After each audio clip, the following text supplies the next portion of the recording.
Secretary, to Ms. Sanchez about what you heard that night, what you're doing, but nowhere in there did you mention a video. You didn't mention a video because there was never a video-inspired protest in Benghazi. There was in Cairo, but not in Benghazi. Victoria Nuland, your spokesperson at the State Department, hours after the attack said this: Benghazi has been attacked by militants. In Cairo, police have removed demonstrators. Benghazi, you got weapons and explosions. Cairo, you got spray paint and rocks. 1 hour before the attack in Benghazi, Chris Stevens walks the diplomat to the front gate. The ambassador didn't report a demonstration. He didn't report it because it never happened. An eyewitness in the command center that night on the ground said no protest, no demonstration. 2 intelligence reports that day. No protest, no demonstration. The attack starts at 3:42 Eastern Time, ends at approximately 11:40 p.m. that night.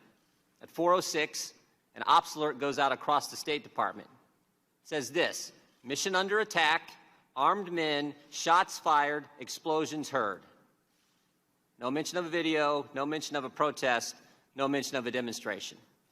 But the best evidence is Greg Hicks, the #2 guy in Libya, the guy who worked side by side with Ambassador Stevens. He was asked if there had been a protest, would the ambassador have reported it? Mr. Hicks' response: absolutely.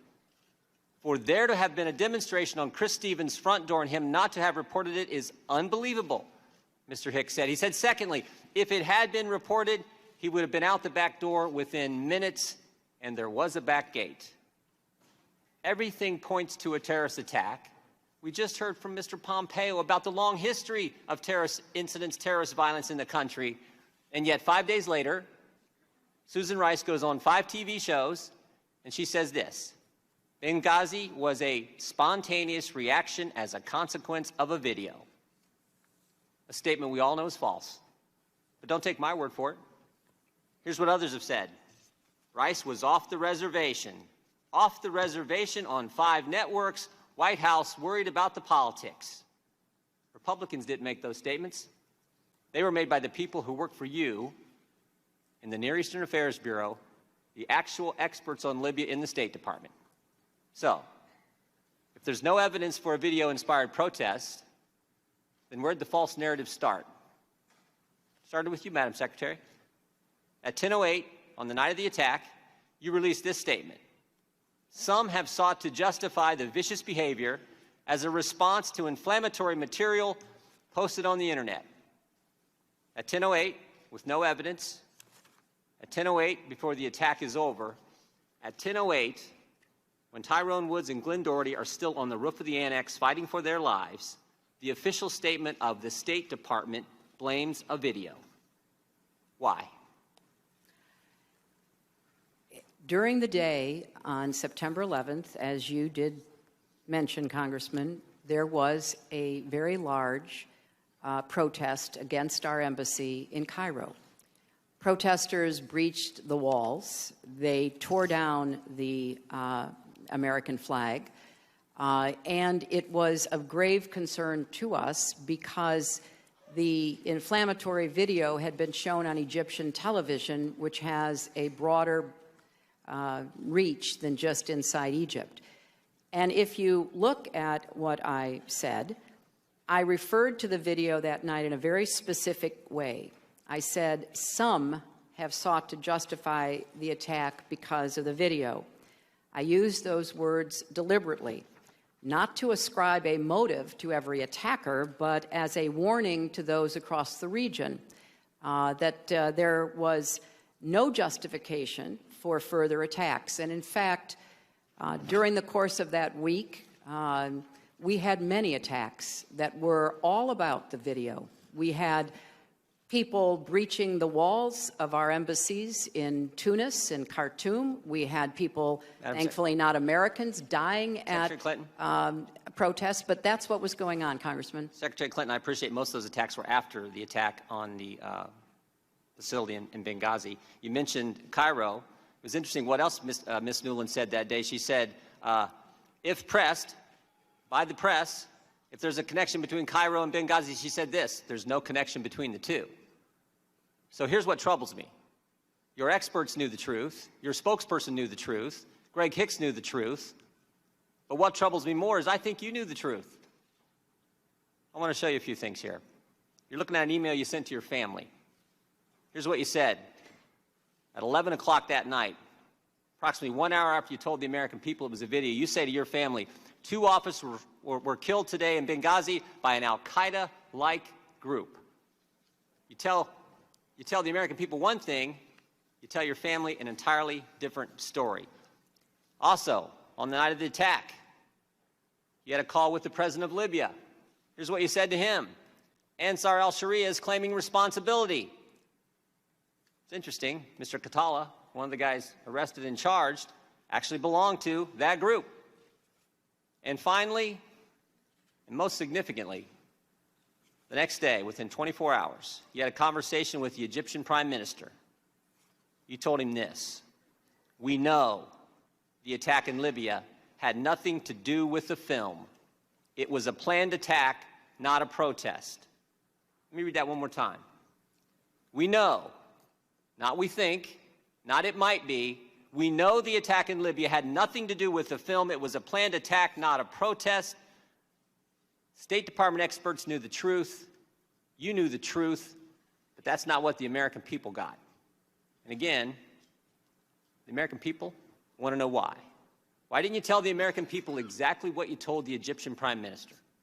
Well, I think if you look at the statement that I made, I clearly said that it was an attack, and I also said that there were some who tried to justify it on the basis of the video, Congressman. And I think but real quick, calling it an attack is like saying the sky's blue. Of course, it was an attack.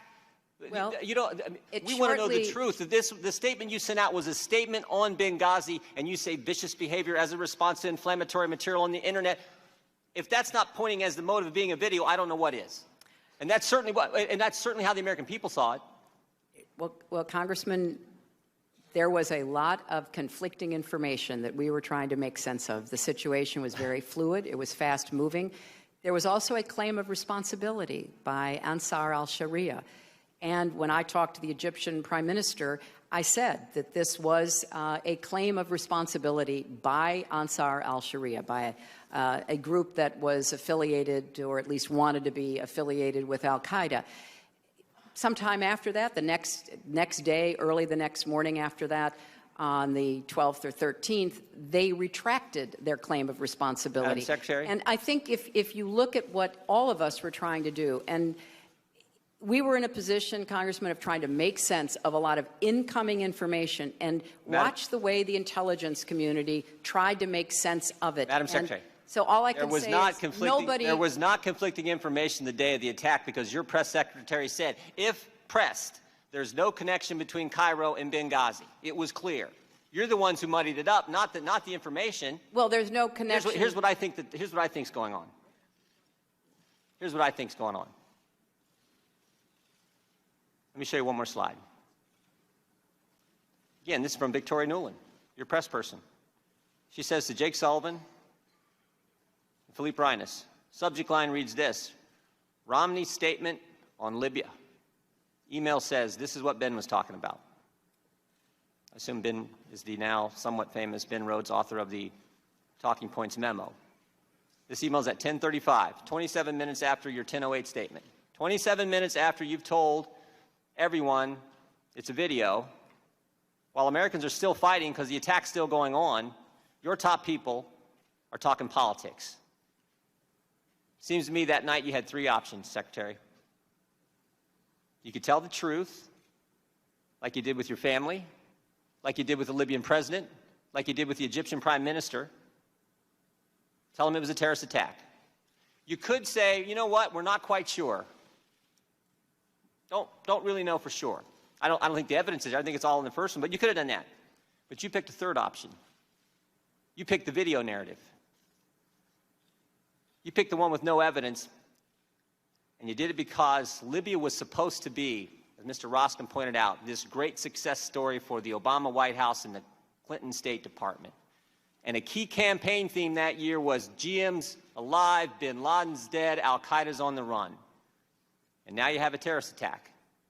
And it's a terrorist attack in Libya. And it's just 56 days before an election. You can live with a protest about a video. That won't hurt you. but a terrorist attack will. So you can't be square with the American people. You can tell your family it's a terrorist attack, but not the American people. You can tell the president of Libya it's a terrorist attack, but not the American people. And you can tell the Egyptian prime minister it's a terrorist attack, but you can't tell your own people the truth. Madam Secretary, Americans can live with the fact that good people sometimes give their lives for this country. They don't like it.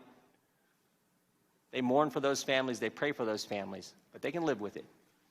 But what they can't take, what they can't live with, is when their government's not square with them. Mr. Chairman, I yield back.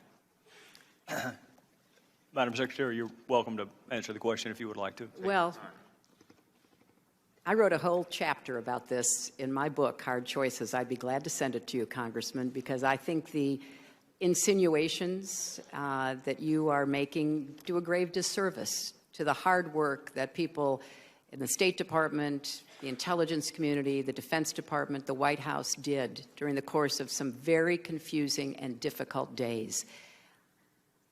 There is no doubt in my mind that we did the best we could with the information that we had at the time. And if you actually go back and read what I said that night, I was very careful in saying that some have sought to justify. In fact, the man that has been arrested as one of the ringleaders of what happened in Benghazi, Ahmed Abu Khattala, is reported to have said it was the video